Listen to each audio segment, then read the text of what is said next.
Then comes Mohiuddin Mohammad, उनका जो time period था दैट इज 1618 से 1707. Mohiuddin Mohammad, commonly known as Aurangzeb, ornament of the throne.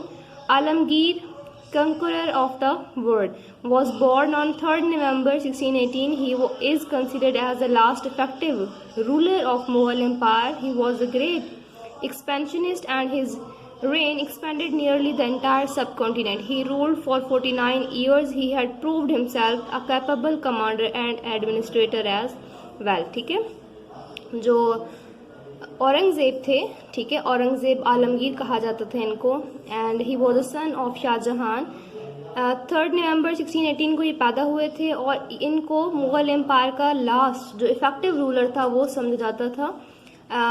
और इनको जो है इनके टाइम पीरियड में जो मुग़ल डायनेस्टी थी वो बहुत ज़्यादा, तकरीबन जो पूरा सब कॉन्टिनेंट था उसमें फैल चुकी थी. ठीक है, इन्होंने 49 ईयर्स तक हुक्मरानी की थी और अपने आप को एक बहुत ही ज़बरदस्त कमांडर और एक बहुत ज़बरदस्त एडमिनिस्ट्रेटर इन्होंने प्रूव किया था. Stages and problems during rain. ठीक है, इनके दौरे हुकूमत में कौन कौन से प्रॉब्लम्स इनको फेस करने पड़े थे. Aurangzeb rule was different from the previous ones. He faced many problems during his reign. He reversed the Akbar's policy of religious tolerance. He ordered to destroy Hindu temple in Mathura and Ujjain. He reinforced jizya tax from non-Muslims because he was facing the revolts from Sikh, Jats and Marathas. To strengthen himself, he reinforces jizya, which proved to be a blunder. These things made Hindu angry and they went against him.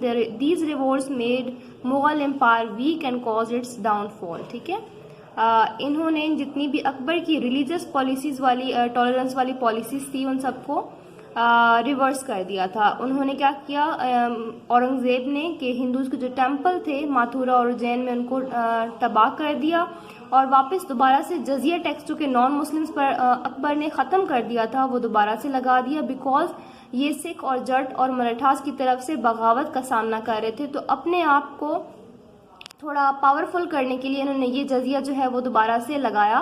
But ये एक बहुत बड़ी बेवकूफ़ी थी औरंगज़ेब की और इन चीज़ों से क्या हुआ, हिंदू जो थे वो और ज़्यादा नाराज़ हो गए और औरंगज़ेब की अगेंस्ट चले गए. ठीक है, और इन बगावतों की वजह से क्या हुआ था, मुग़ल एम्पायर पहले वीक हुई और फिर आखिरकार उसका डाउनफॉल आ गया. अच्छा, इसके साथ साथ जो दक्कन की क्राइसिस थे एंड जो मराठास का जो राइज था वो भी बहुत बड़ा प्रॉब्लम था औरंगजेब के लिए. The Marathas rise to power accelerated the demise of Muslim dominance in India.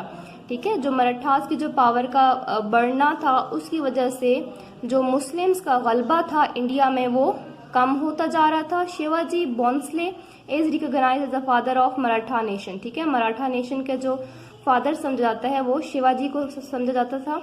Aurangzeb appointed Shaista Khan as viceroy of Deccan. Aurangzeb ने शाइस्ता खान को दक्कन का जो वाइसरॉय बनाया था या जो नवाब बना दिया था, लाइक गवर्नर की तरह होता है ये भी.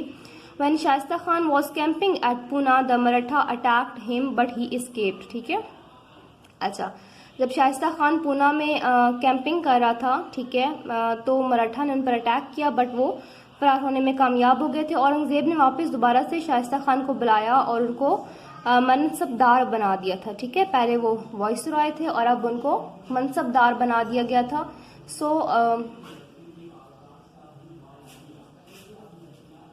This thing made Shaista Khan angry. He left Deccan and pave the way for Shivaji. अच्छा, इस वजह से क्या था, शाइस्ता खान बहुत नाराज हुए और उन्होंने दक्कन को छोड़ दिया और शिवाजी के साथ जो है वो चले गए. On the other hand Aurangzeb was busy in north west. Shivaji took benefit of situation. Shivaji had captured 2 forts and had the complete charge of Pune. He laid the foundation of Maratha kingdom near Pune, which later became the Maratha capital. ठीक है, अब जो औरंगजेब थे वो north west की तरफ जब busy थे तब शिवाजी ने पूरा फ़ायदा उठाया और जो 2 फोर्ट्स थे औरंगजेब के उन पे कब्जा कर लिया जो कि पुणे में थे. ठीक है, और उन्होंने अपनी जो फाउंडेशन है मराठा की वो बनाई.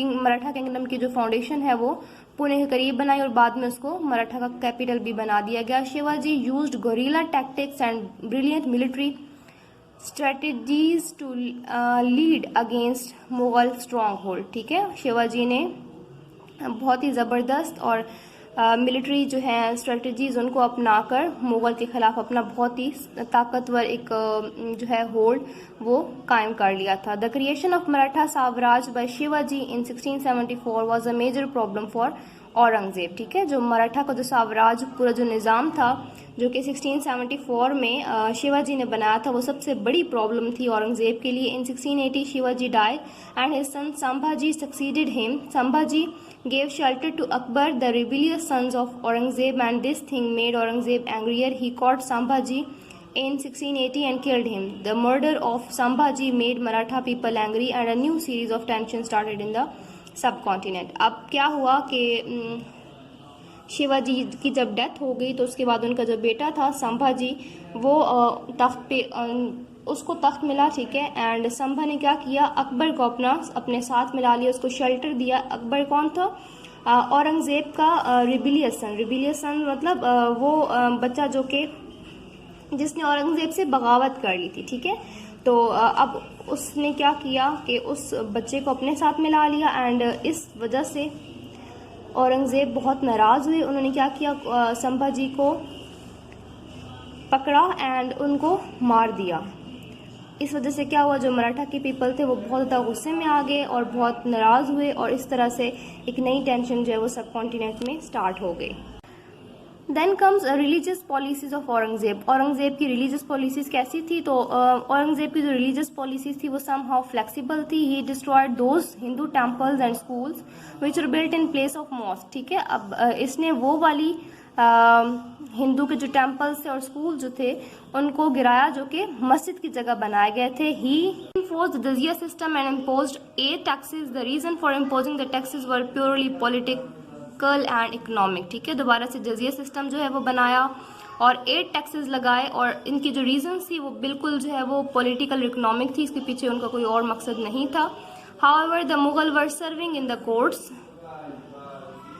The policies were quite tolerant for the Hindus. ठीक है, मुगल जो थे वो कोर्ट के अंदर जो भी उनकी पोस्ट थी उनके साथ साथ हिंदूज को भी जो है वो पोस्ट दी गई। Almost 50% Hindus were appointed in the Mughal court. 50% Hindus जो थे वो मुगल कोर्ट में रैंक्स पर अपॉइंटेड थे। Music was also band and musicians were restricted in the court. ठीक है, जो म्यूजिक था उस पर बैन लगा दिया गया था और जो म्यूजिशियंस थे उनको भी सिर्फ और सिर्फ कोर्ट के अंदर ही रिस्ट्रिक्ट कर दिया गया था। ठीक है, सो हमारा चैप्टर जो है वो एंड हो चुका है। इंशाल्लाह नेक्स्ट वीडियो में हम इसके जो रिटन वर्क होगा वो स्टार्ट करेंगे।